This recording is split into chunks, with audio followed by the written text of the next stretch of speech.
Salve, salve! Voltamos para o segundo momento da nossa aula e agora vamos juntinhos até 12h20.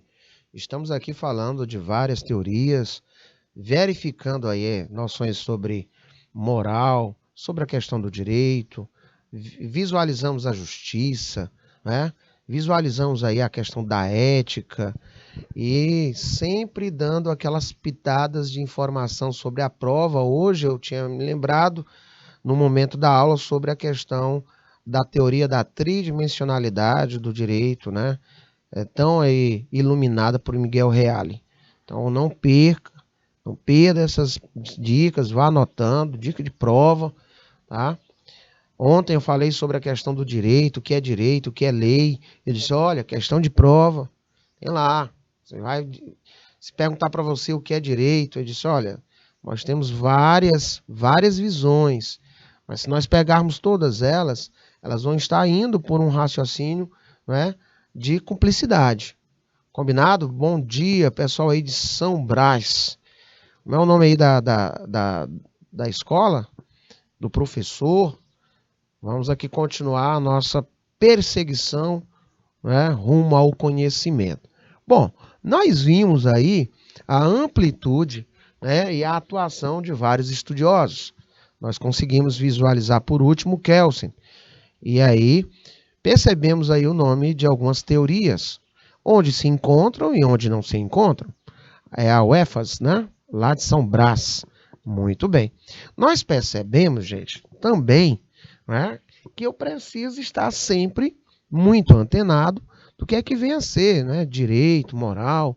Nós vimos, inclusive, que elas são duas ordens normativas. O direito é a jurídica e a moral é a social. Miguel Reale afirma que, estudando direito e moral, nós devemos distinguir, mas não devemos separar. Ambos são instrumentos de controle social, isso nós vimos, que não se excluem, mas se completam e mutuamente, gente, elas se influenciam. São Brás, lá é o EFAS e o professor, o ilustríssimo Tarcísio. Tudo bom, doutor? Então, um abraço aí a todos os professores, professoras, aos doutores e doutoras, porque nós também temos no nosso meio vários advogados e advogadas. Então, a última que nós comportamos, gente, foi a teoria dos círculos secantes.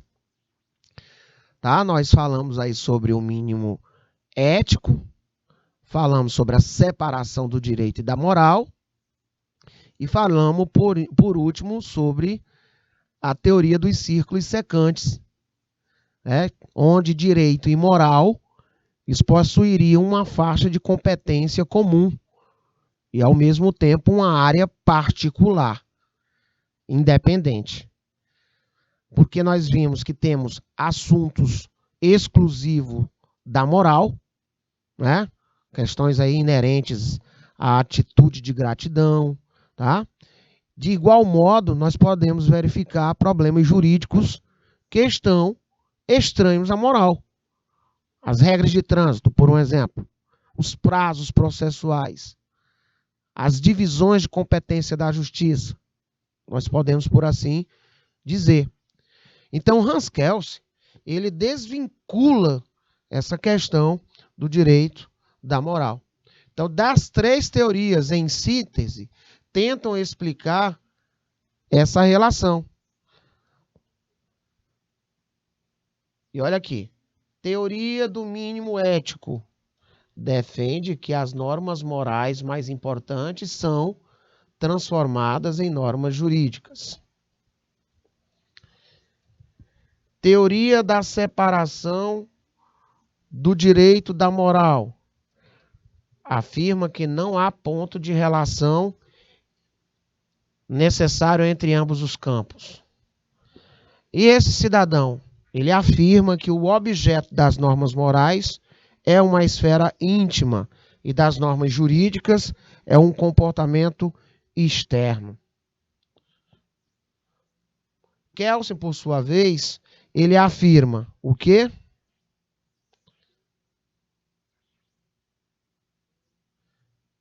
Apagando aqui para não atrapalhar a visão de vocês, certo? Kelsen, por sua vez, afirma que existem diversos grupos de normas morais e o direito não se prende necessariamente a qualquer deles, sendo um campo próprio e autônomo. Por fim, falamos aí da teoria dos círculos secantes, onde estabelece que há um núcleo comum entre moral e o direito, composto por normas simultaneamente morais e jurídicas. Tá? Então, só lembrando, esses pequenos itens, eles merecem muita ênfase. Tá? Então, o Hans Kelsen, ele tinha essa visão. Ele dizia que os dois sistemas são esferas independentes. Tá? Olha que legal, né? Então, o direito e a moral são regras sociais que regulam o comportamento do homem em sociedade, definindo, gente, o conceito de comportamento que é certo e o que não se enquadra nesse comportamento, ele é tido, obviamente, como errado.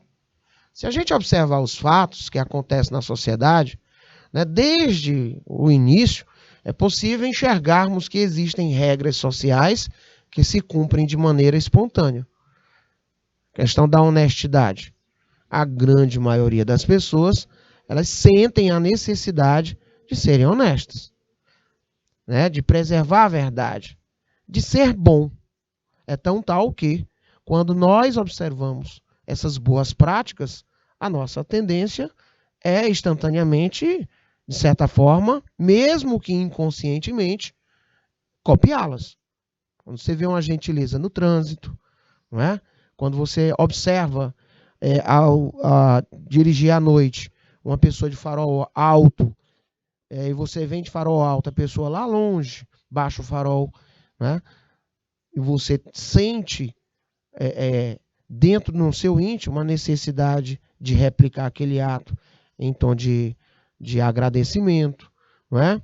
É quando você diminui para não acidentar um animal, ou até mesmo para auxiliar na passagem de uma pessoa idosa, né? Ali pela pista. Então, são situações que você replica, tá? São situações que você consegue replicar. Tudo bem? Então, tais comportamentos são cumpridos sem a necessidade de ninguém esforçar para agir dessa maneira. É o mundo de conduta espontânea, onde estas regras sociais são cumpridas muitas vezes sem nem percebermos. Este é o campo da atribuição da moral. Já por outro lado, gente, existem regras sociais que o homem em sociedade, ele só cumpre de forma o quê? Obrigatória ou forçada. Esse é o campo da atribuição de quem? Do direito. Aí, quando eu vejo a atribuição do direito para ter previsibilidade da conduta, né, do indivíduo em sociedade, aí eu lembro da questão da coercibilidade. Você pode até marcar que nós temos, né, a atribuição do direito, nós vimos aí a coercibilidade.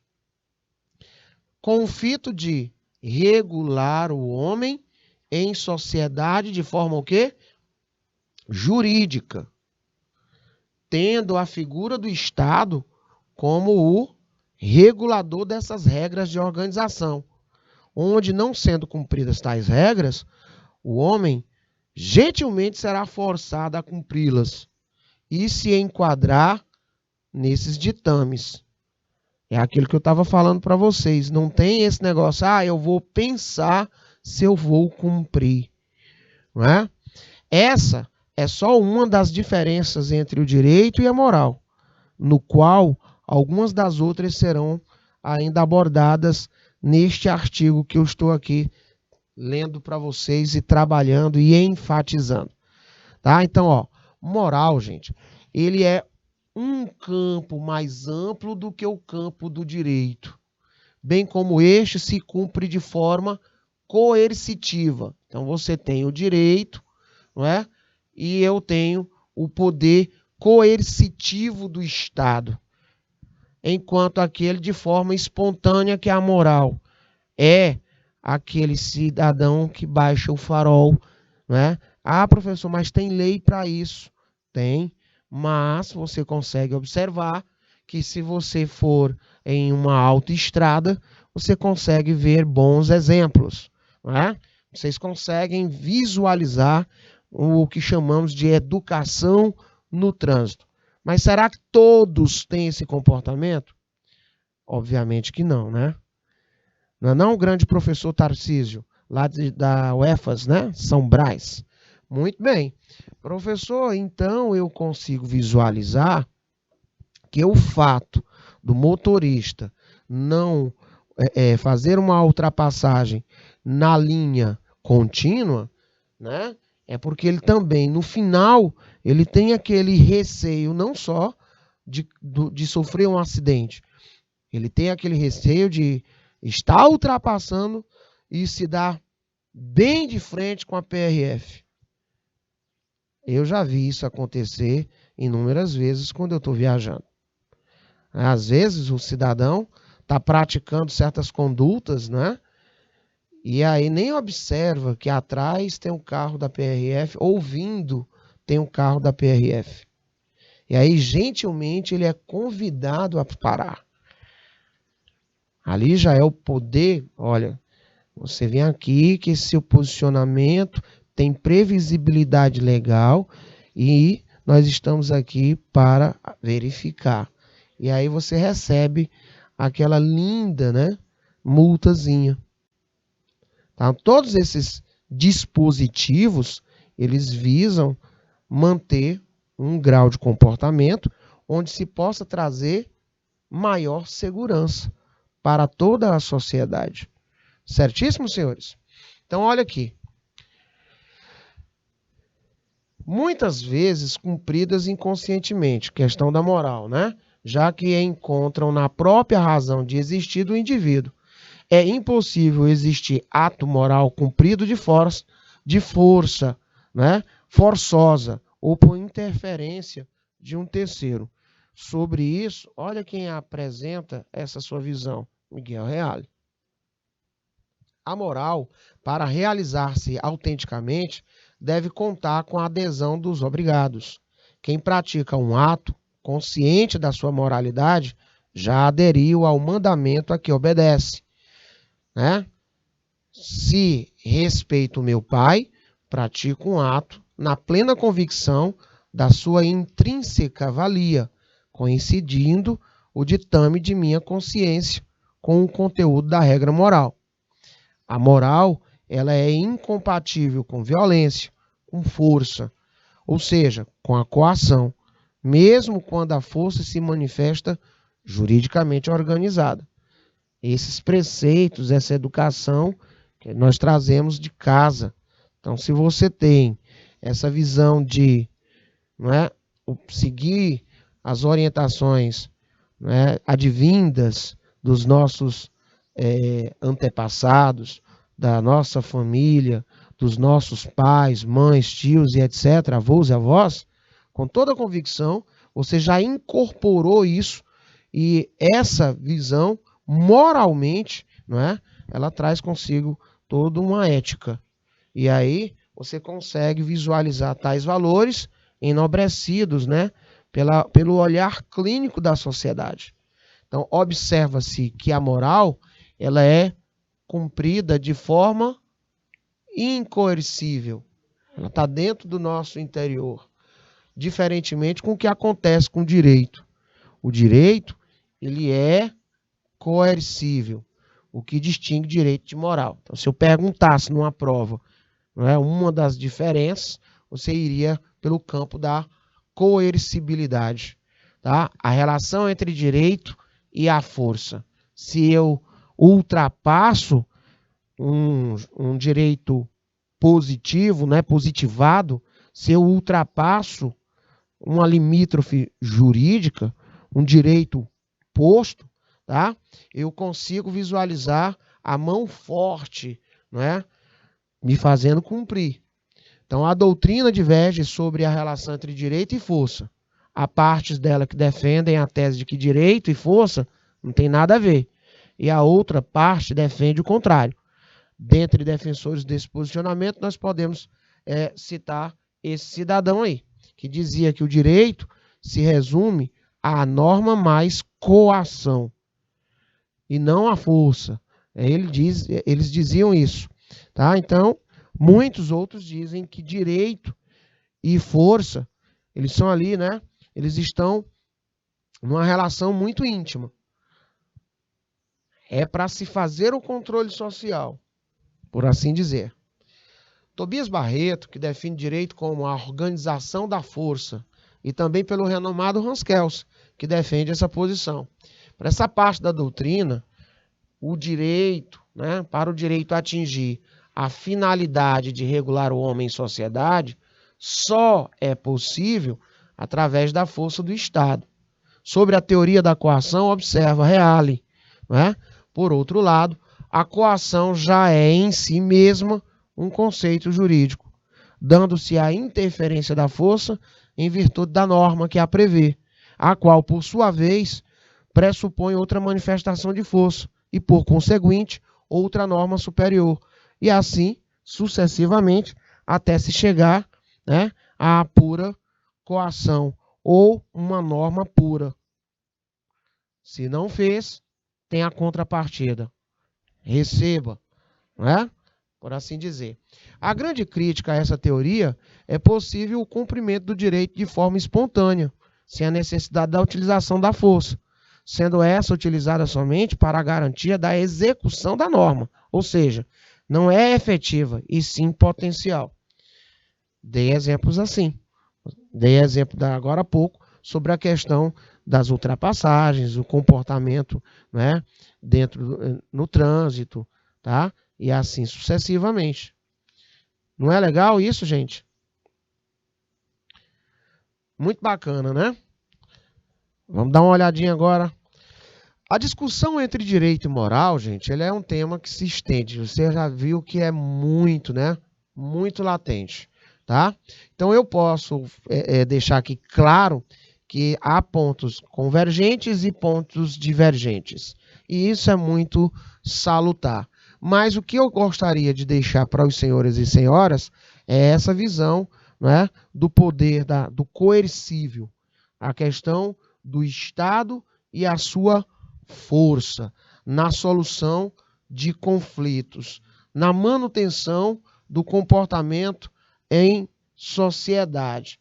Então, nós podemos dizer que pontos de divergências doutrinárias, né, tem aí a sua funcionalidade observada no direito e na moral.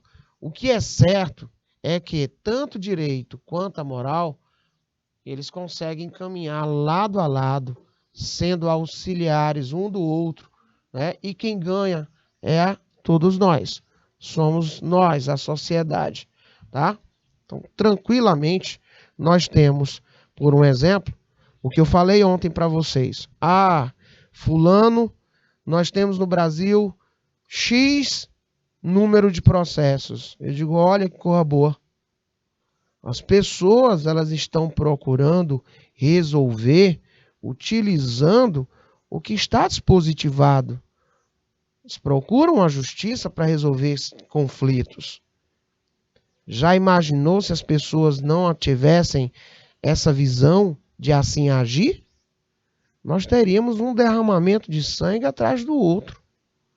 Porque quando, não é, nós temos essa questão de resolver certos embrólios, certas lides, não é? Eu estou procurando fazer isso de uma maneira preservando o que o direito e a moral preconiza. Resolver de forma urbânica, sem posicionamentos extras. A busca incessante pela justiça.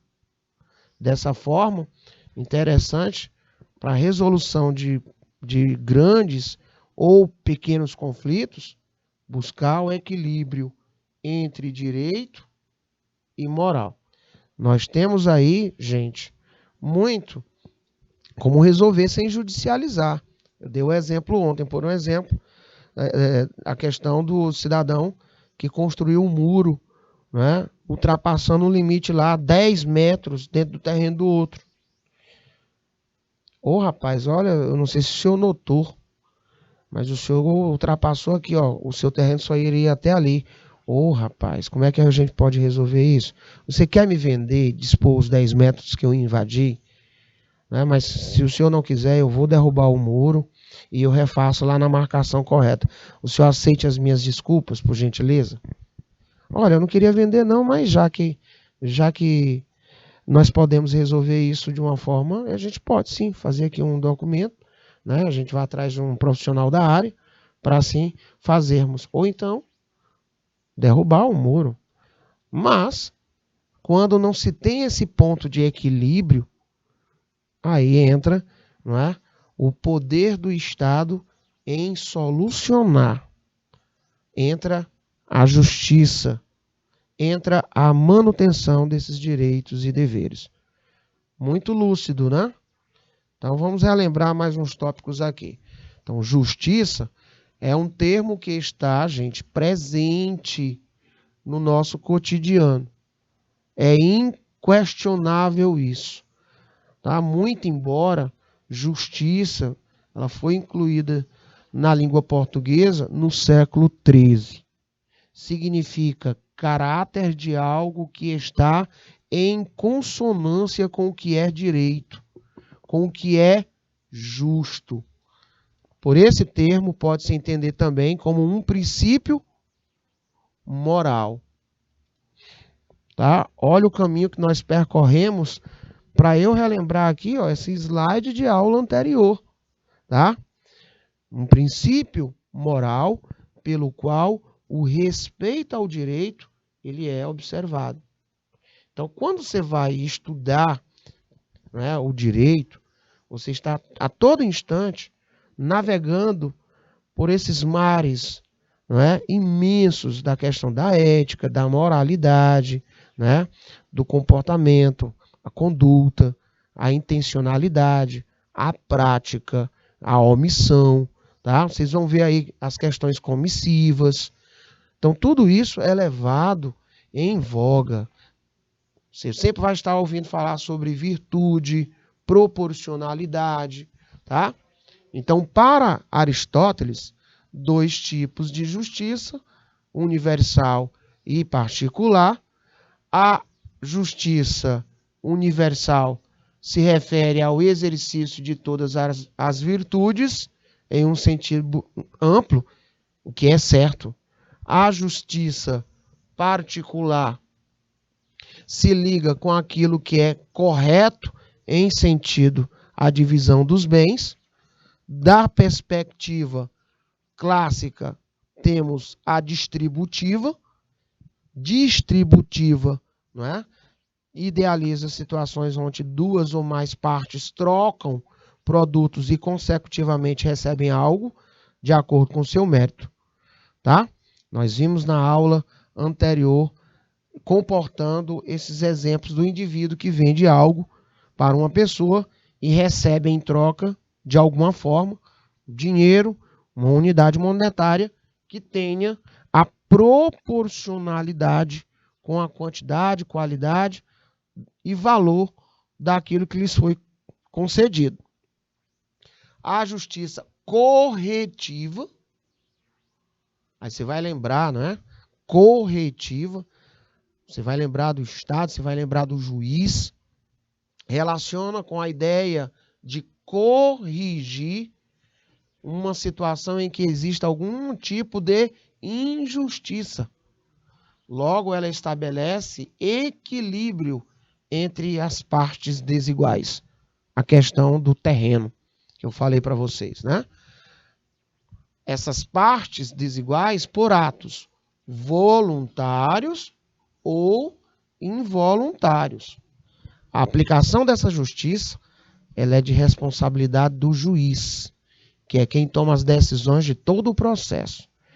Aí vimos que Aristóteles, ele dizia que o juiz é a personificação da justiça.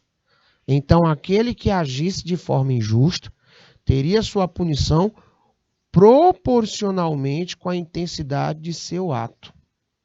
Aí vocês vão ver em futuras disciplinas a questão do dolo, da culpa, tá? Vocês vão verificar a personificação de muitas dessas teorias na prática.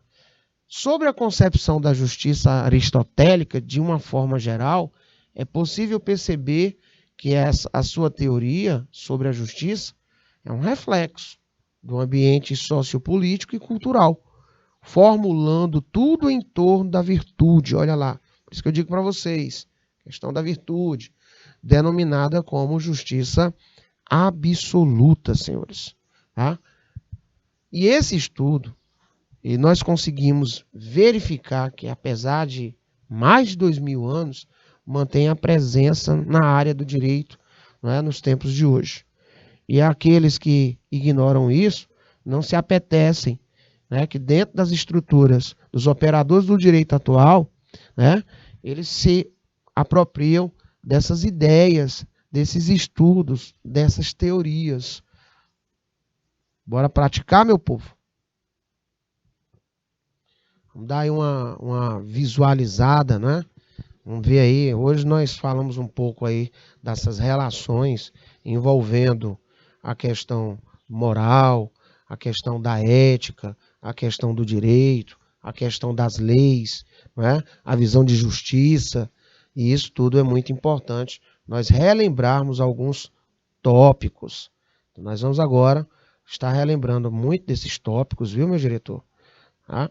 E nessa perspectiva, gente, você abre aí o seu caderno, né? Juntamente com o seu professor, e nós vamos dar um minutinho aí para fazermos a leitura e sem o teorema de Chutágoras, porque esse momento aqui ele é importantíssimo para você visualizar o acontecimento da teoria e a sua aplicabilidade, modelos de questões, tá? E amadurecermos a leitura de uma forma mais técnica, saudável, que potencialize, obviamente, o acerto. Vamos lá? Vamos praticar. Quero ver aí quem é, né, o autor, né, dessa visão. Olha, eu vou deixar aqui 1 minuto para a leitura desse texto. Se não der, você coloca, professor, coloque mais outro. E na sequência, ele vem aí uma questão com alternativas para vocês me dizerem qual é a correta. Então fica combinado assim? A gente inicia com 1 minuto para a leitura desse microtexto. E aí, se não der, você coloca aí no chat. Professor, dê mais 1 minuto. E aí nós vamos lá para a leitura da questão e eu aguardo a resposta de vocês.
primeira parte aqui da leitura, tá, gente? Vou só fazer um pequeno comentário e aí eu vou colocar lá nas alternativas. Professor, essa questão tá difícil demais. Tá não, ó. Pequeno detalhezinho resolve essa questão mediante o que a gente relembrou, tá? Treinou. Primeiro ele diz assim, ó: o objeto próprio dessa virtude. Falei para vocês que tem um filósofo que ele tem uma visão de justiça. Essa visão de justiça ele fala muito em proporcionalidade e fala de virtude. A pessoa é Aristóteles. Olha aqui, ó, para você se sintonizar, porque senão a questão ia ficar muito em aberto. E aí ele diz que procurar conseguir o que Aristóteles chama uma igualdade. Outro detalhe que vai chamar a tua atenção é que o objeto próprio dessa virtude é atribuir, ó, a cada um o seu, conforme a fórmula tradicional já mencionada por Platão. E, professor, nós não vimos. Mas a partir do momento que ele falou o nome atribuir, né? E que será retomada por toda a literatura clássica, que se efetue partilha adequada, em que cada um não recebe nem mais e nem menos do que a boa medida exige. Aristóteles encontra, portanto, uma explicação de sua teoria geral da virtude, como busca do meio termo, mas aqui o meio termo está nas próprias coisas, que são, novamente, ó, atribuídas a cada um em quantidades nem grandes e nem pequenas demais, mas média entre esses dois excessos. O objetivo é obter ou preservar uma certa harmonia social, procurar conseguir o que Aristóteles chama uma igualdade. Aqui é o texto que vai trazer você para esta linha de raciocínio, que seja o texto acima, né, o texto que nós terminamos de ler, caracteriza o que se entende corretamente por. Olha aqui, ó, vocês viram isso, ó, justiça corretiva, direito privado, justiça comutativa, justiça distributiva, justiça pautada na reciprocidade, tá? Qual seria, então, a minha resposta baseada naquele texto, na visão do que Aristóteles procurava fazer?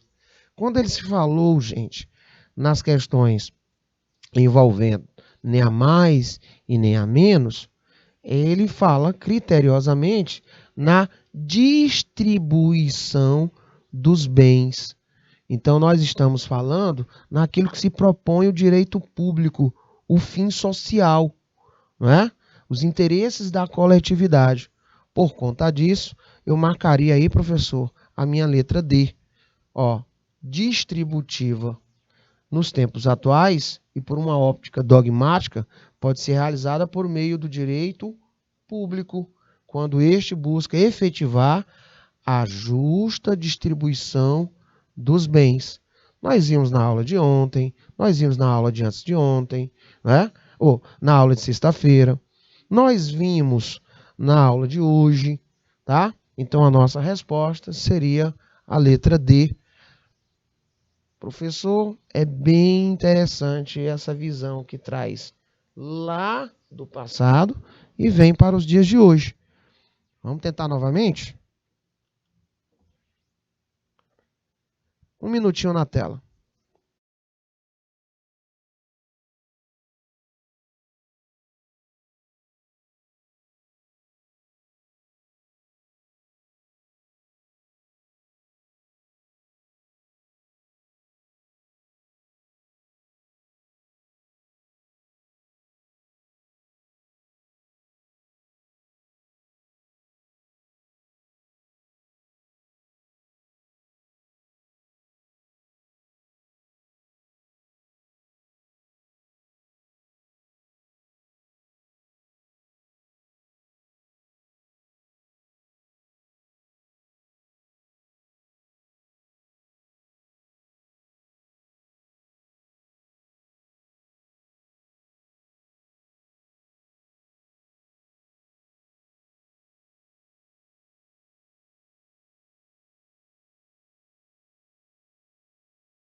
Vamos que vamos, né? Como diz o ilustríssimo professor Adriano, mago da geografia.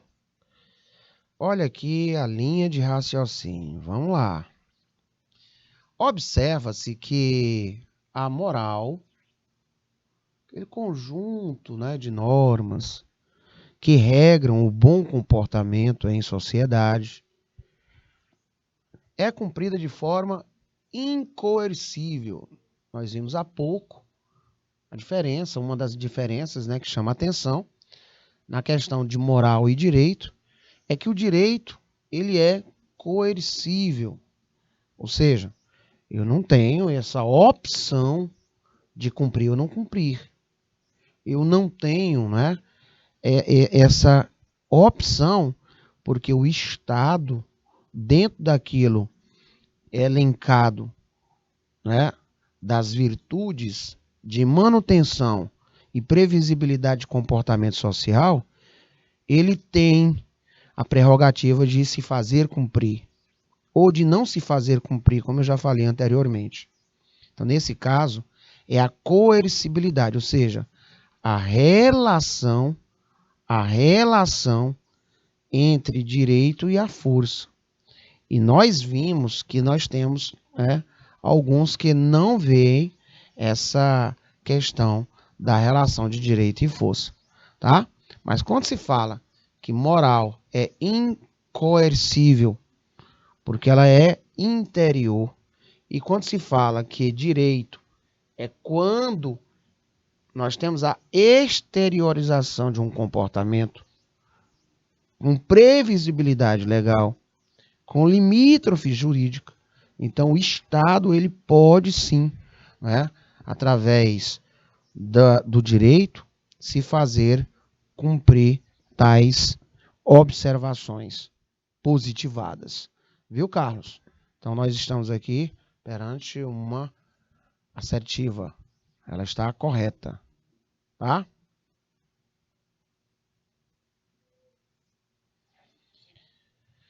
Vamos lá, senhores, mais um minuto na tela.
Muito bem. Proibição, né? A proibição, quando diz a questão atinente ao homicídio, norma moral que a sociedade, né, por meio do Estado, dada a sua importância, transforma em jurídica. Exatamente, ilustríssimo Carlos Zeus. Muito bem, tá? Parabéns pelo acerto. Nós vimos isso na aula de hoje. Nós vimos que temos alguns posicionamentos, né, da norma, questões morais, amorais e imorais. E nós vimos o posicionamento de como isso repercute na sociedade. E aí, na ocasião, me lembrei da questão de prova e fiz um adendo, relembrando aí a teoria, né, da tridimensionalidade do direito, iluminada aí pelo posicionamento de Miguel Reale. Combinado? Então, nós vamos aqui a mais uma questão.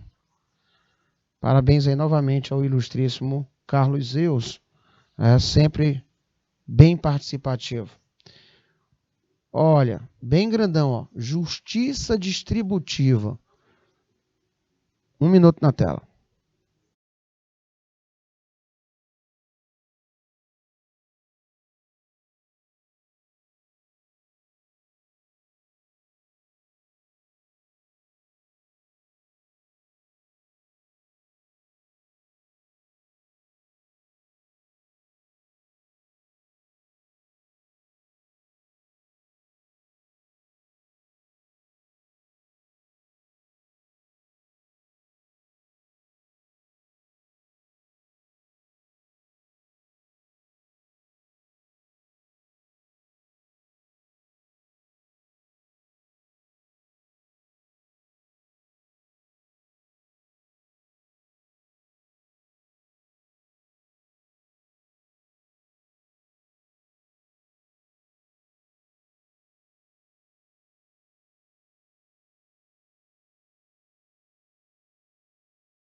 Muito bem. Vamos aqui. Distributiva. Você marca, ó. Fizemos a primeira questão pautada nessa visão, né? A ideia central é tratamento comparativo, proporcionalidade e necessidade, sendo essa uma função do Estado perante a sociedade, tá? Nós concebemos isso lá naquela divisão clássica. E aí falamos sobre outras visões de justiça, né? Quando nós compilamos aí a questão da universalidade, né? Da virtude, tá? E aí vimos, inclusive, a distributiva, substancial e assim sucessivamente. E por falar na substancial, tá aqui. Aquela que decorre dos princípios de direito natural, estando estes descritos na lei. É a justiça pura, verdadeira e independente da lei. E aí? Pelo que você tem anotado no seu caderno, os slides que você já teve acesso, verdade? É? Será que nós temos aí um acerto ou não temos um acerto? Eu faço uma com vocês, né? E a outra nós vamos aí observando. Olha, lembra quando nós falamos sobre direito natural, direito positivo, né? Nós vimos aí a questão de ser aquele que já é nosso ao nascer. Aí ele falou, estando estes descritos na lei, aí é onde que está o detalhe, tá? Então eu posso dizer que ele está errado. O correto seria: estando estes descritos ou não na lei, tá? Descritos ou não. É a justiça pura, verdadeira e independente da lei. Ah, professor, agora sim eu entendi. Tá? Descritos ou não. Eu até por vezes falo para vocês que não tem aqui, você vai procurar, tem essa visão tutelada, mas você tem o direito de comer. Precisa uma lei desta? Você tem o direito de viver. Você tem o direito de beber água. Não. Nós temos sim a fundamentação das questões lá no seu artigo 3º da CF. Nossa Constituição Cidadã, ela implementa o mínimo existencial possível. Mas a gente não precisa, né, chegar num determinado lugar e tem a lei tal assim os anzóis. Você tem o direito de beber uma água gelada, principalmente nos dias quentes. Tá? Ah, eu sou doido por café. Eu vou tomar aqui um café no canal Educação porque tem lei, né? Tem lei. Qual é a lei? Você pode tomar um cafezinho. Entendeu? Então tem essas situações que não precisam estar dispositivadas. E parabéns aí ao Carlos Zeus também pelo acerto. Vamos para a próxima questão. Olha aí. Para raciocínio e leitura, 1 minuto na tela.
Voltemos.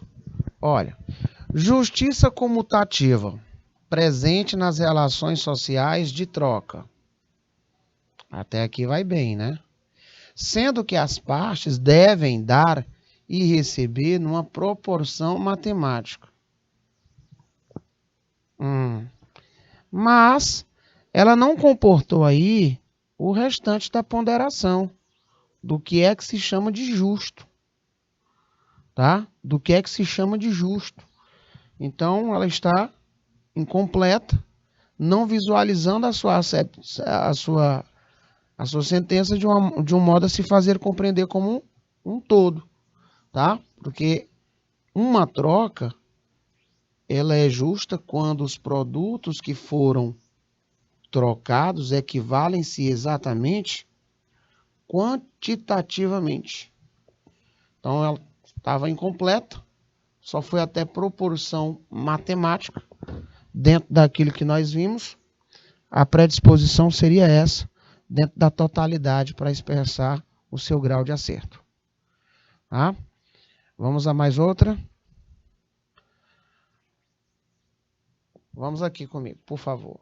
Em 1804, Napoleão Bonaparte instituiu o Código Civil Napoleônico, que garantia por lei os valores da burguesia. Entre esses valores estavam, bom, nós já falamos, não é, que o Código Civil de 1804, desse período nós vimos altamente divulgado as ideias da escola dogmática ou da exegese. Tá?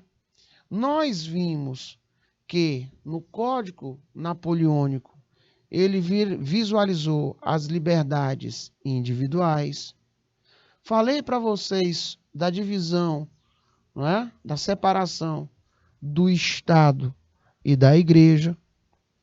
Vimos a questão da proteção do direito de propriedade, a abolição da servidão, né, por contas de dívidas civis.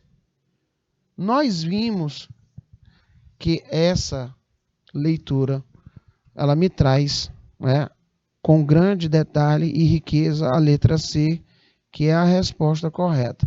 Não tenha nem dúvida disso. Então, mais aqui uma dica de prova, que se porventura falar sobre as questões referentes ao Código Civil francês, ao 1804, também conhecido como Código Napoleônico, nós teríamos como centralizar nossas respostas nesses itens aqui que eu deixei em destaque para os senhores. Liberdades individuais, Estado laico, não é? Divisão da Igreja e o Estado, proteção do direito de propriedade e a abolição da servidão. Professor, e se tivesse a questão do casamento civil e do divórcio? Também estaria pautado.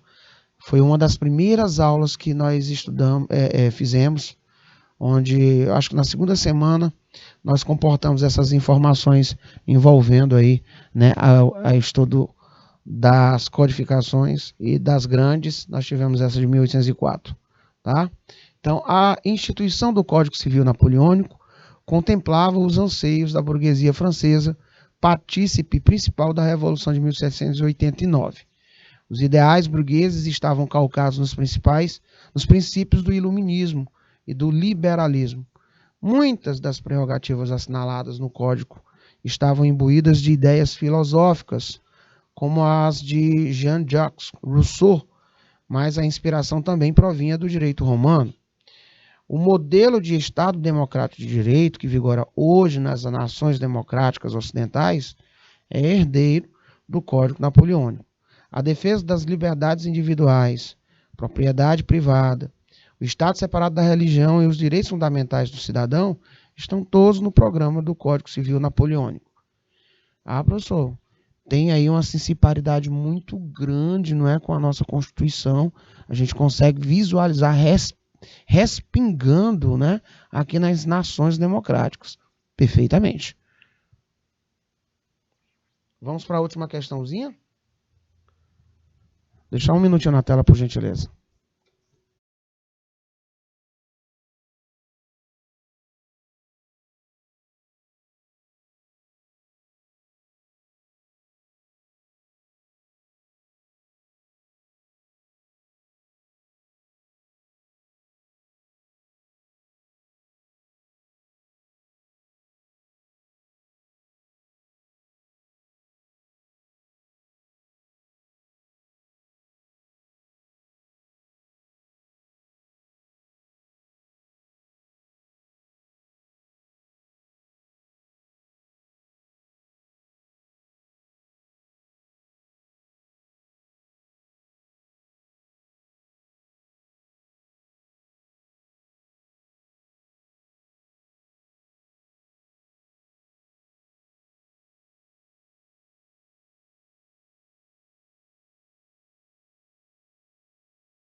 Considerando os conceitos do direito, nós já também falamos, né? Questãozinha bacana para estar presente em nossas provas.